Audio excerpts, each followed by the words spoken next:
Welcome back to my channel. My name's Lucy and I share videos on the topic of long COVID, chronic fatigue syndrome and mind-body approaches that can be used to help those conditions and other mind-body conditions.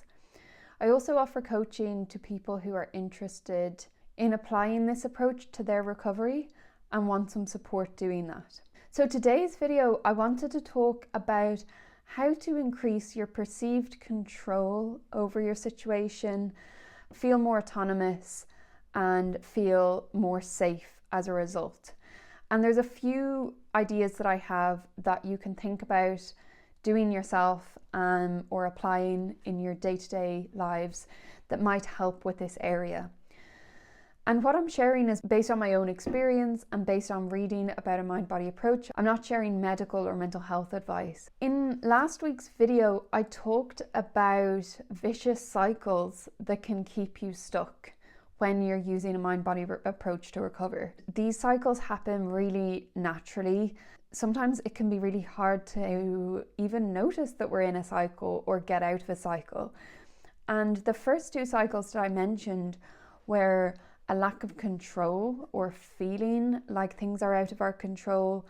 And the second one is feeling a lack of independence, which is really closely related to feeling like things are out of our control, especially if we feel more in control when we are more independent.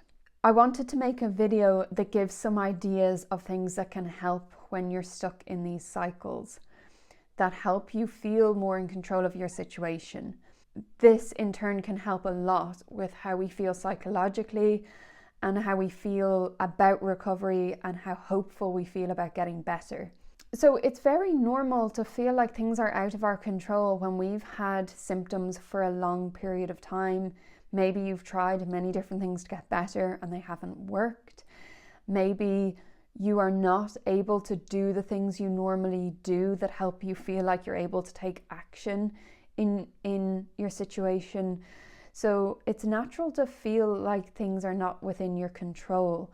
I think especially because of the limited capacity that we might have, like limited cognitive capacity or limited physical capacity.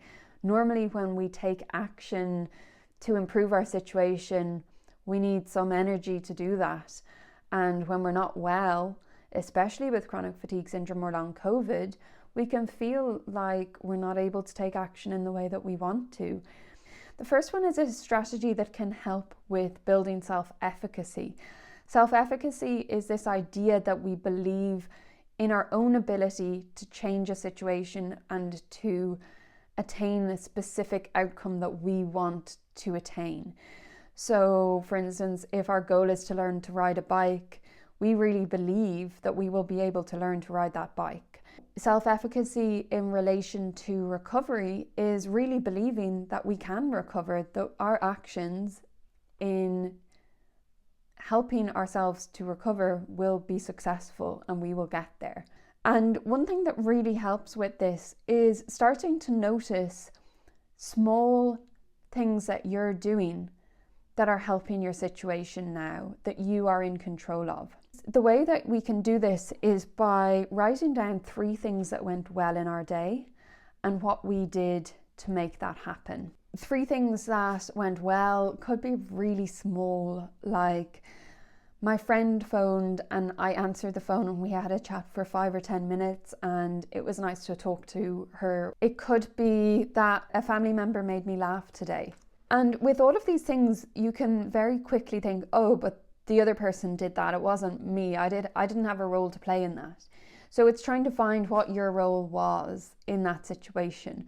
So it might be that you engaged with your family member, or that you had meditated earlier that day and that made you feel more relaxed, more accepting. And then that meant that when someone did something that was humorous, it helped you be able to see the humor in it and laugh. Or that when your friend called, you answered the phone, you didn't just let it ring out. That is an action that you took. And when we start to notice all of the things that we're doing that help us have good outcomes in our day, or help us have even small enjoyable things happen in our day, then it can really help us to notice that we do have control over our situation. This is why it's really important. It helps us feel good. So regardless of how much control you have, it's about how much control you feel you have.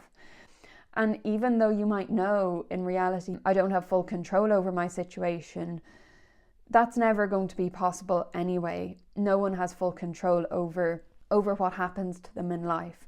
But if you perceive that you have control over your situation, you are more likely to have good well-being, to have good health, to be happier. It just helps us take action in the way that will help us achieve things and help us feel more relaxed and at ease. So do this every day. Write down 3 things that went well and what you did to make that happen. This can actually be addictive, and what happens is the next day you start automatically thinking about what you can do or what your actions are helping you with, because you know you're going to write about it later and you might be already primed to think about what you might write later. So the second thing is to notice when you're getting into this cycle of feeling hopeless, helpless, as though everything's out of your control, or as though your situation is not manageable. Consider what thoughts normally go through your mind at those times, or if there are particular times of the day that is more likely to happen. So one thing I hear quite a lot is that people wake up in the morning feeling really overwhelmed with thoughts going around and around in their head, and often negative thoughts about how things are overwhelming or how things are out of their control. If this is a pattern for you, you can make a plan of how to respond in those situations.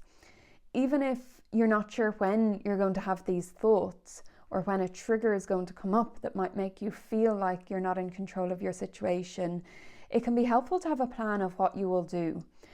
And one of the important parts of this is really getting some distance from your thoughts.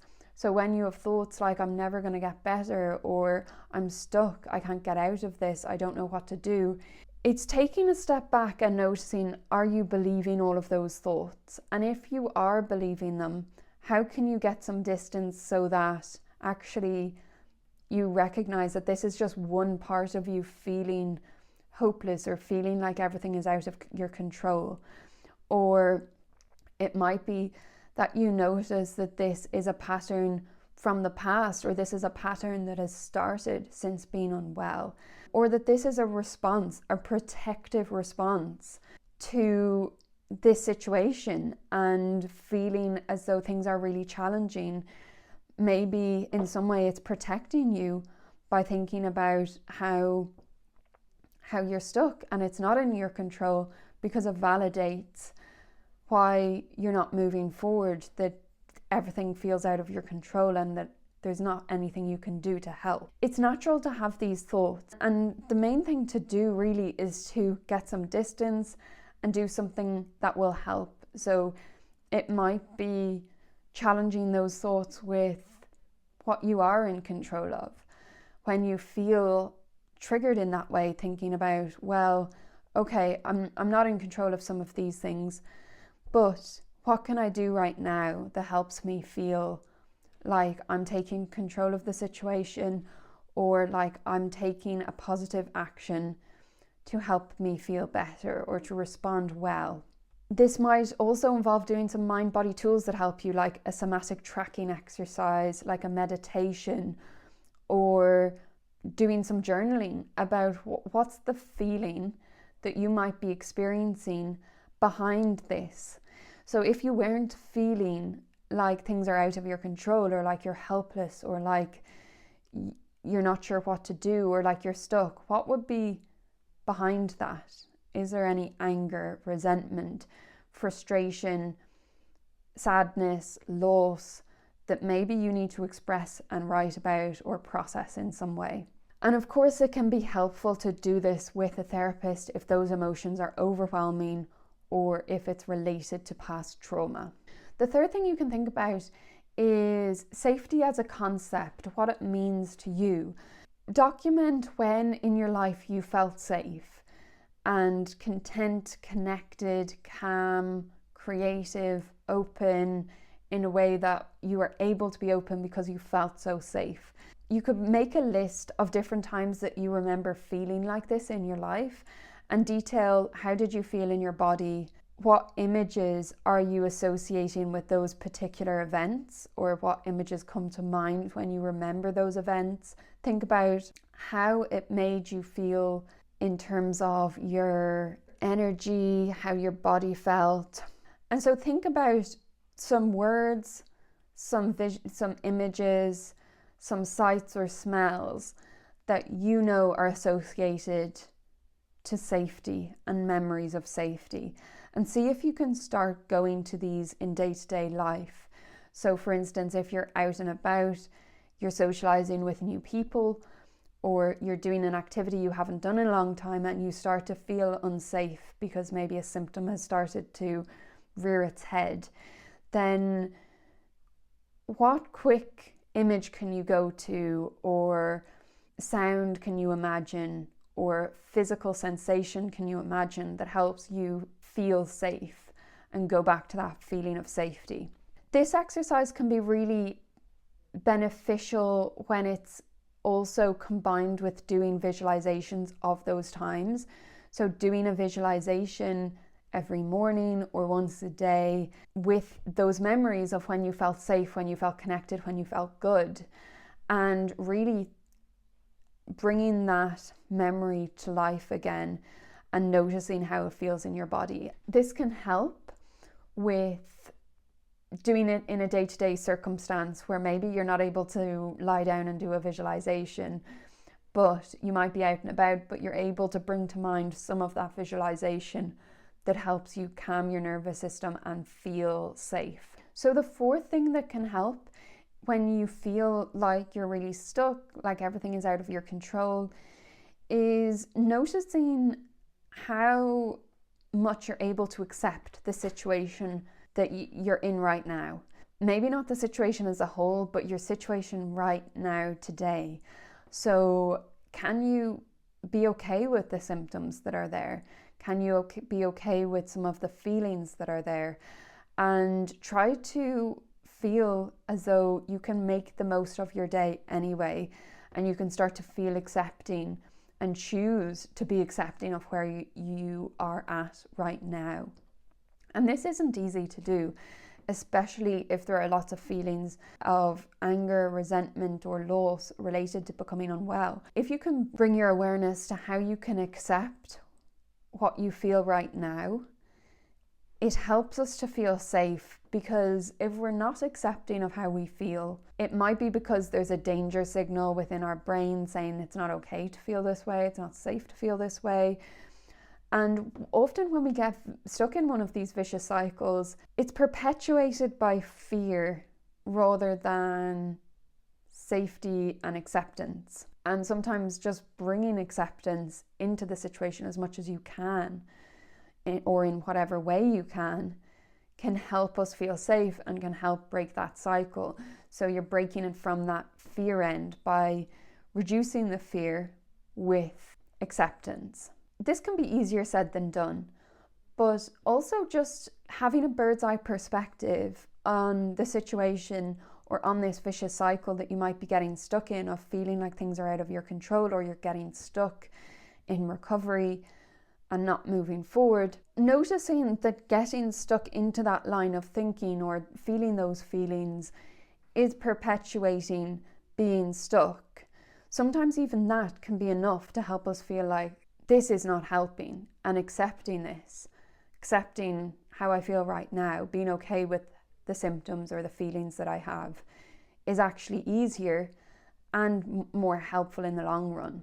For different people, different things will help more or less. I think one thing that is really helpful for me when I'm trying to think about acceptance is really thinking about this moment, this next hour, this day. How can I make today feel good and relaxing and safe despite it being a challenging day? Because often the overwhelm and feeling out of control and feeling like we're stuck is related to thinking about our situation as a whole. It's related to thinking to the past, to the future, how long it might take us to get better.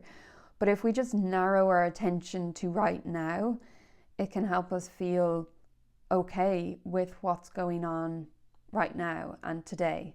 And also bringing kindness to yourself and compassion can help a lot with acceptance and a lot with just feeling safe in the moment, feeling safe about how your day is, and letting yourself have a day of looking after yourself. That can be such an unusual concept for many people. Looking after yourself can even just mean making yourself a cup of your favorite tea, or watching a film that you find really comforting, doing something that you know you're really interested in, watching a documentary about a topic that you're passionate about, just finding something that feels good for you. The other thing about feeling out of control with our situation and getting stuck into this vicious cycle of feeling stuck and feeling fearful and like we're not independent anymore. Sometimes this happens because we don't fully know how to apply the approach to ourselves and our own situation, and we need to learn more. We need to learn more about how to apply a mind-body approach. We need to learn more about how the tools apply to us specifically. We need to understand more about how we can trust that our body is okay, because the symptoms are mind-body symptoms. Of course, that's for someone who has had medical tests done and no structural damage has been found. So reading more, listening to more podcasts can also help you feel more in control, because it'll give you new ideas and more ideas about how to apply this approach to yourself and how to figure it out as you go along. Sometimes information lands differently at different times, or the same information might be explained by different people in a different way. And if you're listening to two different podcasts that talk about the same topic, one of them might really resonate with you. It might really inspire you with using this approach and with understanding how this applies to you, or understanding where you might be getting stuck. So the final thing is related to processing emotion or past trauma that might be related to this feeling of not being in control of your situation, being powerless, or being a victim, or being stuck and not being able to get out of a situation. So again, this might involve speaking to a therapist or having some trauma-specific therapy that will help you to understand what it's like for you to feel stuck and to feel like things are out of your control, where that comes from. Maybe it comes from your childhood, and that you get triggered much more easily because of some events that happened in your childhood. For others, it might be that actually this feeling of not being in control just came when they became unwell because they lost their independence. And maybe a feeling of lack of independence is triggering for them and makes them feel really unsafe. And again, processing some emotions or thinking about why this is the case for you could be really useful, and how that feeling, especially if it's really strong, might be perpetuating, keeping you stuck now. Delving into your past or past traumas is not always necessary, but I think it's useful to think about whether this is something that was a challenge for you before you became unwell. Did you feel like you were generally in control? If that wasn't the case, then maybe that's something that's affecting you now in recovery. And also, I think just understanding that this is a really different challenge. Many people know it already, I don't need to say it. But this is a completely different challenge. Recovering from long COVID or chronic fatigue syndrome involves a different type of resilience and a different type of level of determination than other things. And it involves different skills as well that we have to learn, and an open-mindedness to learn those skills and to reflect on ourselves and our personality traits that might be affecting us.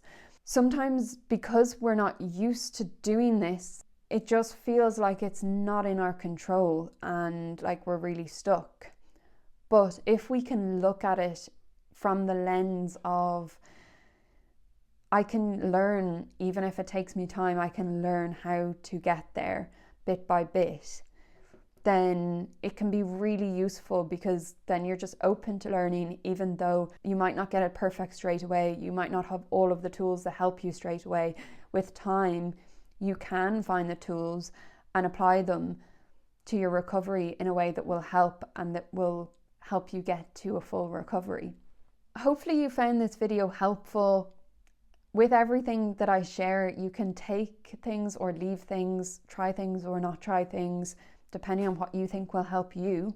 If you did like it, please like and subscribe. If you are interested in coaching, there's links in the description. If you would like to join the Facebook group, or if you'd like to follow me on Instagram, there's also a link in the description. Thanks for watching, and I will see you in the next video.